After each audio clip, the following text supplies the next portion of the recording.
Peace. What is up, guys? So sitting on surveillance detail, back at work here, off of a beautiful, beautiful weekend at the 2024 Guardian Conference, hosted by the good brothers over there at concealcarry.com. Um, Jacob Paulson, that I got the chance to meet, great guy. Um, helped me out with various, a few different things while I was there. And his partner, Riley Bowman. Everybody knows he's a incredible competitive shooter and all the good stuff that they do at concealcarry.com. If you don't know about them, check them out. They got a excellent podcast, great website, all that good stuff. So um, I wanted to give my review of the weekend and just how it was, my experience, and just a firsthand account for anybody who may have heard about it and has considered making the investment to go. And for those who may have not heard about it, I want to introduce you to it because I think that it was a fantastic event. So, um,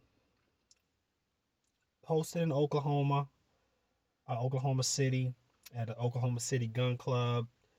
Amazing um, shooting range. It's huge. The shooting range was incredible.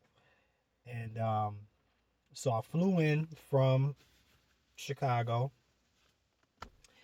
and I um I made the decision that I was going to do this as economical as possible.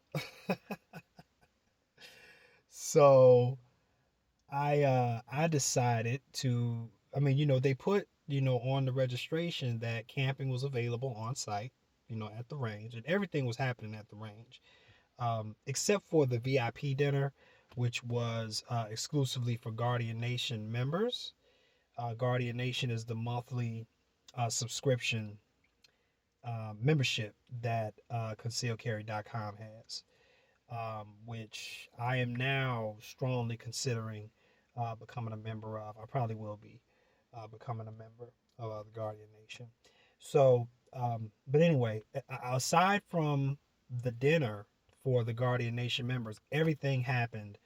Well, I'm sorry. Aside from that and um, the farewell dinner, or the last dinner Sunday evening. Aside from those two events, everything else happens at the Oklahoma City gun range. So they had camping available there, and I'm no stranger to camping. I've been camping numerous times. So pitching a tent and all that. So I wasn't scared off by that. Super cheap, $10 a night. Um, they have showering facilities there with warm water, mind you. So that I was surprised by. When I learned that they were showering on the facilities, I expected it to be cold water. I was not expecting warm water. So that was a pleasant surprise. Um, and yeah, it's various bathrooms. They had porta potties there. I mean, of course, um, I didn't use those, but um, they had all that stuff there. So it wasn't super uncomfortable to camp.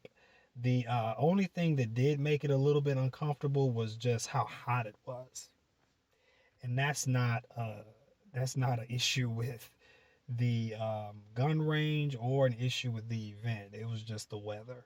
It was just the weather. The first couple days there, Friday, Saturday, Thursday night, Friday, and Saturday, it was over 90 degrees during the day.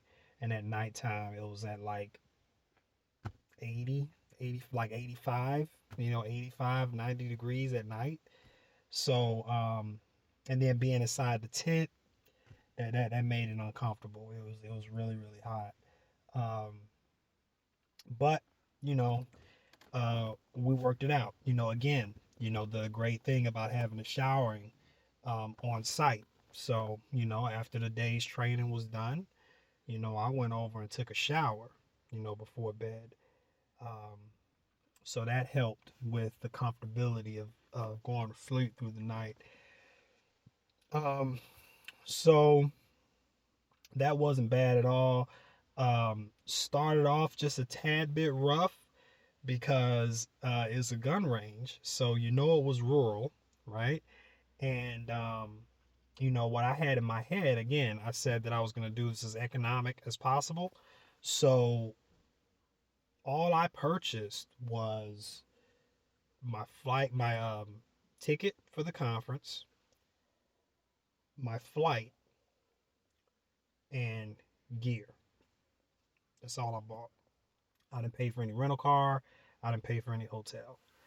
So I didn't have transportation, while I was out there. So what I did, because I had it worked out in my head. So uh, once I got into Oklahoma City, I called for and I got my pistols and my bag. I called for a lift.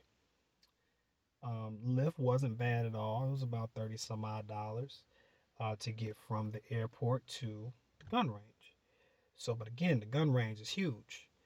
So, and it was my mistake. It was my mistake because what I should have did was I already knew that the Guardian Conference event and the functions were going to be um, a little bit away from, or in another area, I'll say, in another area than the main entrance of the gun range. But I didn't think that it would be that far. I thought that it would be, you know, um, easily in walking distance from wherever, I would be dropped off by the lift. So I wasn't trying to make that too difficult for the lift driver. So I didn't even look into uh, where exactly I needed to be because I just figured it was going to be super easy to get there no matter where I got dropped off. That ended up not being the case. So I knew it was going to be rural. I mean, I knew it was rural, so I knew that it was probably going to be a little bit difficult for the Lyft driver to actually get me to where I needed to go, and I don't want to complicate things, so I just let the Lyft driver just take me through the main entrance, and I'm just like, hey, all right, I'm good here. I'll go ahead and find where I need to go, so I can let the Lyft driver, go about the business. Um, so I'm standing up by the entrance. I got my stuff. I got my big, backpack that's got everything in it. My clothes, my tent, my camping chair, my sleeping pad, sleeping bag. Everything is in this big bag that's on my back. And then I got my, carry-on little messenger bag, and then I got my pistol case. So, I'm standing there by the main entrance of the shooting range, and then I call the lady that I've been in contact with in terms of the uh, camping, setup. So she's been the one that's been giving me information. So I reach out to her like, hey, I'm here. I don't see anybody around. Where can I set up? And again, I'm thinking that everything's going to be happening in this area that I'm already at. So then she explains to me, like, yeah, well, where are you? So I tell her, hey, I'm up by the main entrance. And she's like, yeah. She's like, well, everything that's going to be happening for your guys' event is going to be, back over here, at this other side of, the gun range. Because, we've got about 1,000 acres. So it's going to be all the way over here on this other side. And then I'm like, oh, okay. All right, well, I'll just go ahead and walk over there. Go ahead and send me the directions. And then she's like, yeah, she's like, I mean, I'm going to send you the directions, but I mean, you're probably not going to want to walk over there because it's going to be about 2 miles. So I'm like, shit. Again, I got all this stuff on my back. And I'm like, oh man, 2 miles. It's burnt, like, again, it's over 90 degrees right now too. Um, and I've been, I've been flying. I'd already been up since, I don't know, 3 o'clock. Yeah, 3 o'clock. That morning. Took a couple naps, throughout the traveling, but still, been up since 3 a.m. So she sends me this. So I get off the phone. She sends me the directions, and sure enough, it was about 2 miles away from where I was, 1.8 to be exact. At least that's what it was showing on Google Maps. So I'm like, all right, well, um, I guess I'm about to get a ruck in. I guess I'm about to get a ruck in. So I mean, um, uh, good thing that rucking is already a part of my fitness regimen. That's already something that I do, once or twice a week. I load up my, Go Ruck backpack, with 30, 40 pounds, you know, and I, go and ruck, I walk, with it for a good, usually, usually 3 to 4 miles is my usual ruck. So, this was only 1.8, so I'm like, all right, well, this is less than my normal ruck. So, I know I can handle this. So, didn't want to do it, but that's what needed to be done. Because what else was I going to do? I didn't know anybody at the time. So I had nobody to call. I'm not going to pay the money to have another Lyft or Uber come and get me and just drive me 1.8 miles. I'm not doing that. So, yeah, I just went and rucked. Great thing. So another tip, being physically prepared. That's huge. So I had some of my, sandals on at the time that I used to fly with. I just popped those off, put on my my trail shoes, ruck shoes, that I bought for the tactical training that was going to be happening for the weekend, and I rucked. I went the 1.8 miles over to where I needed to be, and saw a few people drive past me. uh, no doubt, a couple of them were probably going to the same event that I was. Um, and but no, nobody stopped me to pick me up, which was all good. You know what I mean? Because I mean, they don't know me. They didn't know what I was doing. So anyway, walked over there and got over there. And when I got over there, it was about, I don't know, 5 or 6 guys that were already there. Getting ready to go, and everybody was super cool. Everybody was super cool, um, welcoming, and really, just really cool. Really, really cool, good people. And I was like, wow, okay, this sounds like it's gonna be a good weekend. So, um, went and found a spot. Oh, I met Jacob Paulson, president of concealcarry.com. And so met Jacob. He was there, and I talked to him, let him know, hey, I'm here camping. He's like, oh, okay, great. He's like, well, look, I'm gonna, find a spot for you. So he took me around. We talked to the organizers of the, not the organizers, the administrative people for the gun range about where some good places to camp. Of course, I was tent camping, so I could essentially just go wherever I wanted to go.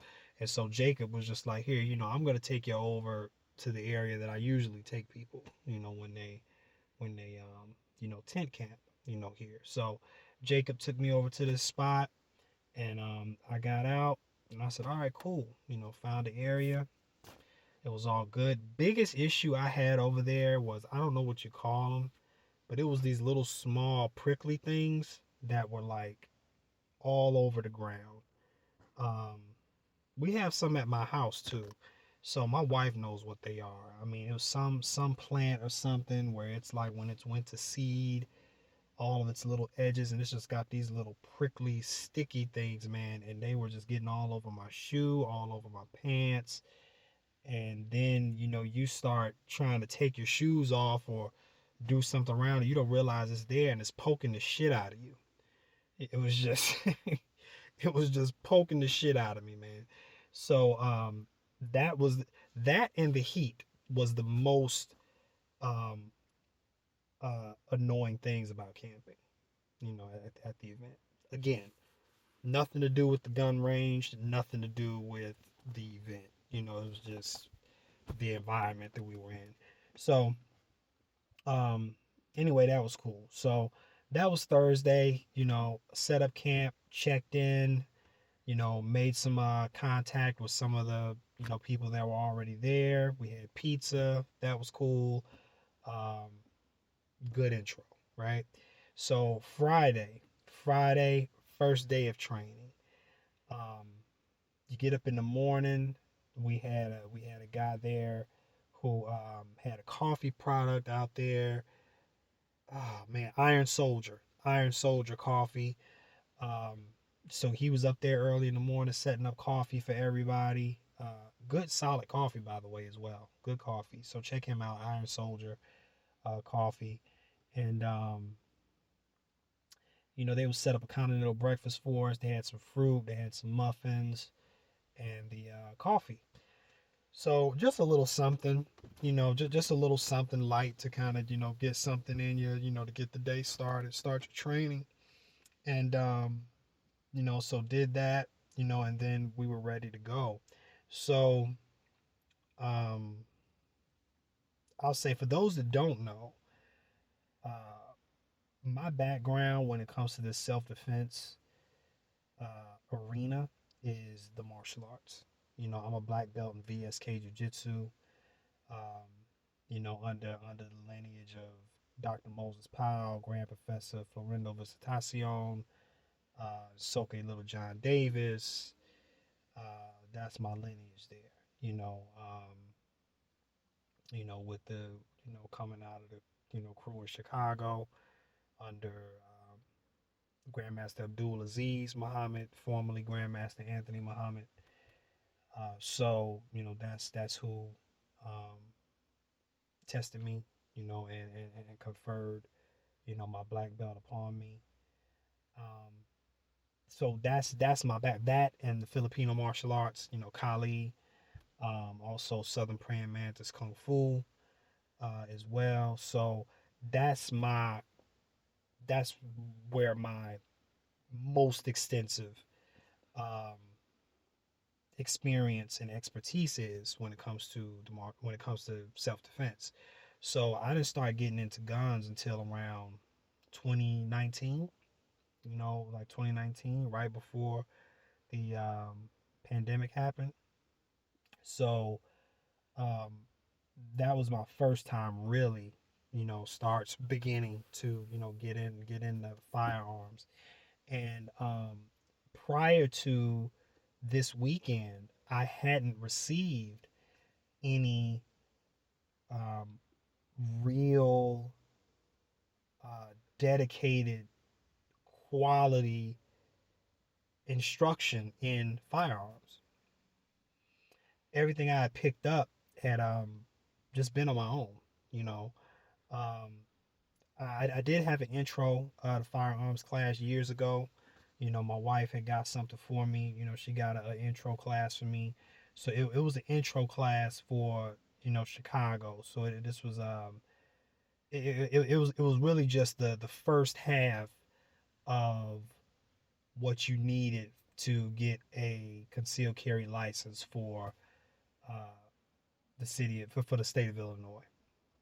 So that was just a lot of basic, you know, this is a revolver, this is a semi-auto, firearm, um, legal type stuff.